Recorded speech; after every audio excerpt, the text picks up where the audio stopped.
Hey everyone, this is Will, the Redhead Engineer. Thanks for tuning in to our very first video ever on the channel. And hopefully, from the name of the video, you guys can tell that today we're going to be setting up Veeam backup for Microsoft Office 365, specifically around modern authentication and the Azure AD application that Veeam can create for you automatically. Now, this will be a part of a series focusing around two videos. The first one today, much more straightforward, will be around Veeam setting up this application for you using a certificate-based authentication.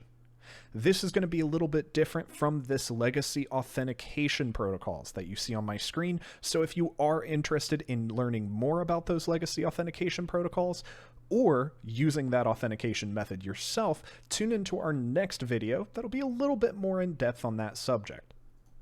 For today, though, we're just going to be focusing on the traditional modern authentication without the use of those legacy protocols.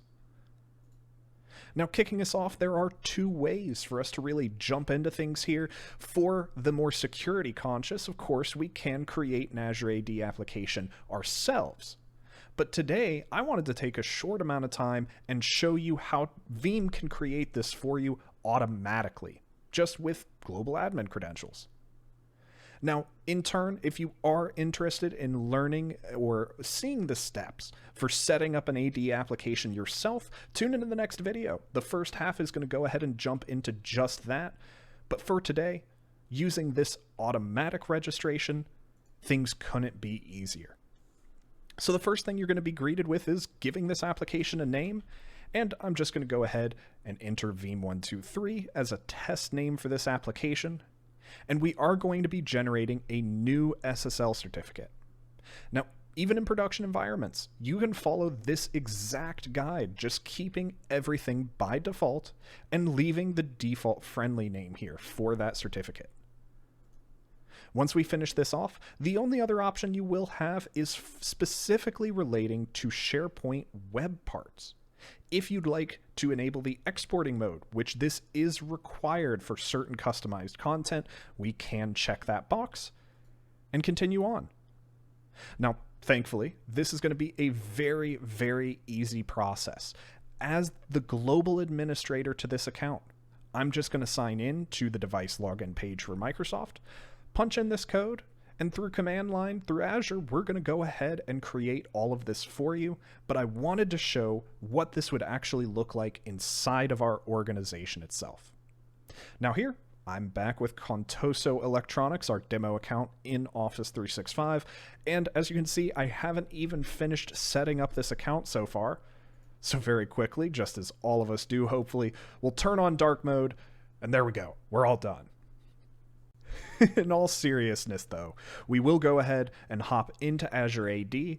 As you can see here, I'm just in our overview page. You might have to expand this out to go ahead and see the next section, but we will be drilling down into app registrations. This is where Veeam is going to go ahead and automatically create this application for us. And in fact, we've already pulled up the device login page prompted earlier. So here is our Microsoft page. We're going to go ahead and paste that code that we got earlier. And going through the wizard, it will ask for credentials, which we're already signed in right here. And once you're greeted with this page, we can close that window out. You've now given Veeam access to the command line interface. And jumping back, you can see you are now authenticated. Hitting next, Veeam is going to go ahead and start creating this application. We are going to follow best practices, so things such as the least amount of permissions we need to access this is going to be applied.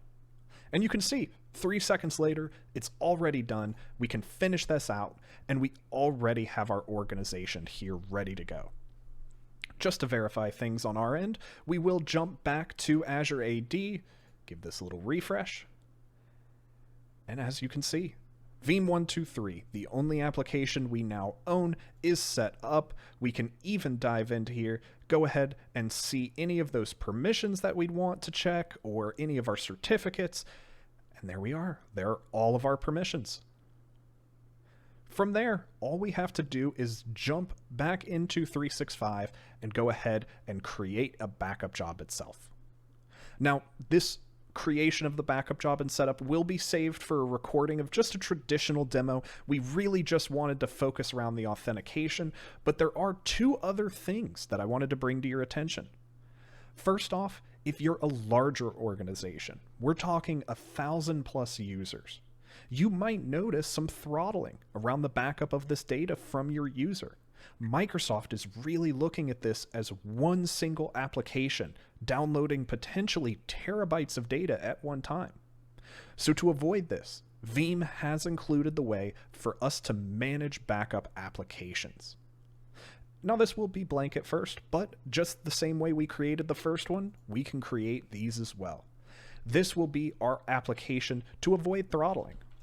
So, keeping with the naming structure, Veeam Office 365, avoid throttling is what we'll go ahead and give it a name here, but you can name it whatever you'd like. And in terms of installing that certificate, it's still just left by default. Now, according to best practices, again, in this case, we're going to create 8 applications. This is what Veeam recommends starting out with, especially if you're above the 1,000 user mark, and if we still detect throttling after this, we recommend adding another 8 accounts, which as you can see is pretty straightforward. We'll just get another code here, and then log into the Microsoft page and create those as well. And there we are, everyone. It's that easy to go ahead and have Veeam create another 8 accounts for us to go ahead and not only connect us, but meet best practices to avoid any type of throttling. So really, we're good to go for a larger organization to start these backups, and we can even give a little double check back into Office, and you can see in Azure AD, we have spun up those other accounts. Now, really, that is everything for you all today. This was just a quick video to help you guys really get things set up if you're unfamiliar with this solution, but I will leave you with one more gem that I find incredibly useful. Veeam has recently updated a capacity calculator for Office 365 as well, so you can now do the same exact thing. Come to our website, calculator.veeam.com/VBO, and with your global admin credentials, we can log into this page and we will be able to go ahead and size out what your backups are going to look like here. Now, hopefully your screen in this case does not look like mine. This is just a test account, so we have 20 inactive users in my organization, but we will tell you not only the number of active organizations, but you can come down and start sizing this backup with a very friendly GUI and really see how the change in retention policies are going to change your storage. All in all, everyone, I appreciate you for tuning into this video today. Hopefully this does help a few of you. If you are interested in the legacy protocols, tune into our next video in the series and leave a comment down below with any questions or any other videos that you all would like to see. We'll be going more into the Azure storage side here in the near future. Again, thanks so much. This is Will, the Redhead Engineer. See you next time.